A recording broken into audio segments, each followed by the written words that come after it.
Before you toss that old piece of furniture to the curb, you might want to see this first. Hi, I'm Denise from Salvaged Inspirations, and welcome back to my furniture painting DIY channel. Today I'm taking this little dated table and completely transforming it using one bold color.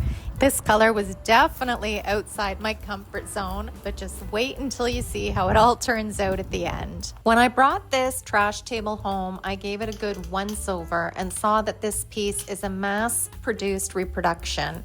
It's made from plywood layers, chipboard, and has been constructed with simple butt joints. This piece was probably made between the 70s and 90s. It's not a highly valued piece, but these are great for refinishing projects. The exterior finish was a little scratched and chipped, but overall the style is super cute. I really like the turn legs and the gallery top detail. To give this little end table a good cleaning, I used a TSP substitute and a large automotive sponge. I also removed the little knob on the front drawer and made sure the underside was all cleaned up as well. I really like flipping the piece to get a better look at what I'm working with. And here's another clear view that the shelf is made out of chipboard and the turn spindle legs are solid wood.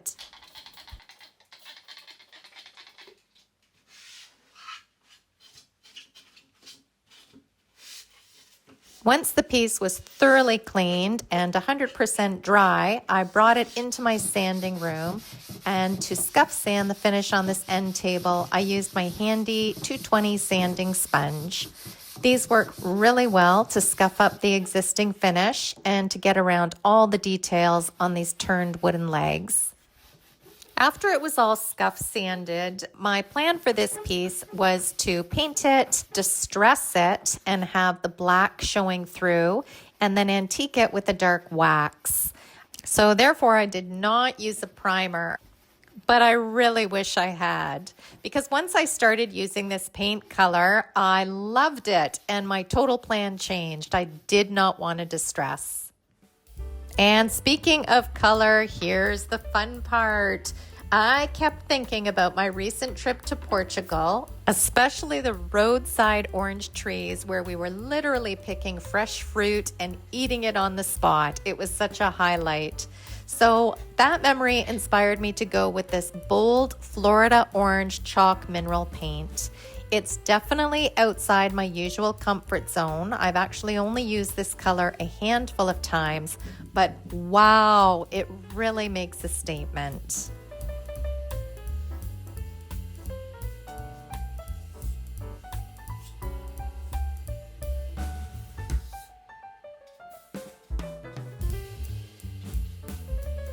Using bold, bright paint colors is one of the easiest ways to completely transform a dated piece of furniture. And instead of trying to hide its age, a bold color can make a piece feel modern and full of personality. A vibrant color can highlight details, create focal point in a room, and turn something dated into a standout piece, all without changing anything structurally, which you'll see at the end of this video. The vibrant paint does all the work in updating the look.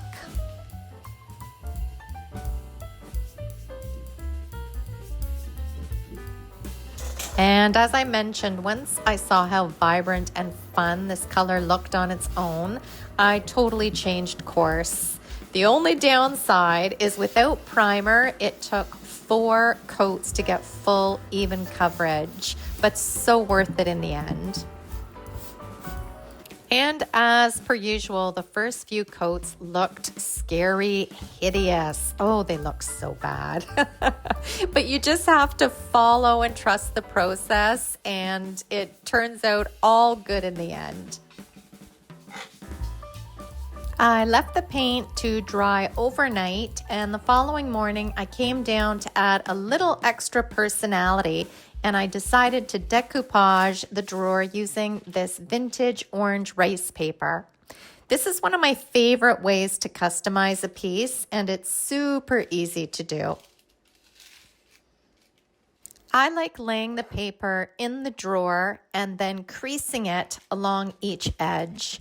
And I use my painter's 9-in-1 tool to help me do this and get a crisp cut line using either a box cutter or an X-Acto knife.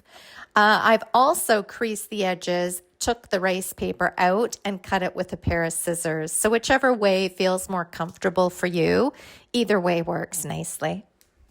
Once I had this vintage orange drawer liner cut to the perfect size, it was time to lay it down into the drawer or to adhere it into the drawer. And to do this is super easy. I like using this satin clear top coat. You could also use Mod Podge or something similar to Decoupage medium as well. But I find this works really well and I always have it on hand. So I just take an inexpensive chip brush. I apply some of this satin clear coat to the inside of the drawer, and then I carefully lay the rice paper down exactly where I want it, and then I add another top coat on top of the rice paper. You can do this all in one shot, but I often find it lays nicer and smoother if you do it in sections. Once I had the inside of the drawer laid down nice and all adhered, I decided to do the two sides of the drawers as well. Here, I didn't really have to cut it perfectly to size because as you'll see, once I adhered it, I used an 80 grit sandpaper on a block just to sand right along that crease, right on the corner, and this cuts it to size perfectly.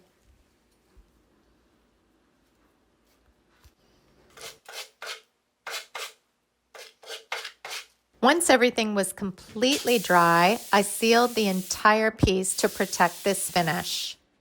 This step is important, especially for something that's going to get used on a regular basis. I used my paint gun, but you can also sponge this on or brush this on. I use gator hide, so it's easy to apply either way. I sprayed 3 coats, and once they were all dry, I added the original knob back onto the drawer. And just as a reminder, here's the before.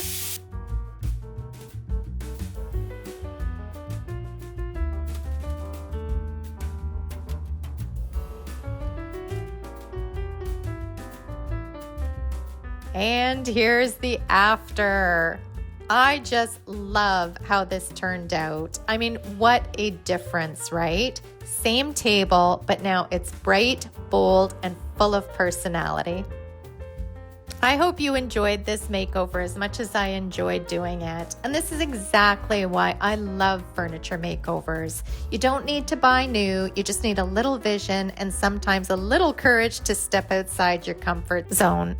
I'd love to hear your thoughts in the comments down below. Are you team bold or team neutral? And if you like this video, please feel free to like and subscribe here on YouTube. And you can also find over 600 furniture painting DIY tutorials over at salvagedinspirations.com. Until next time, have a fabulous week. Bye, guys.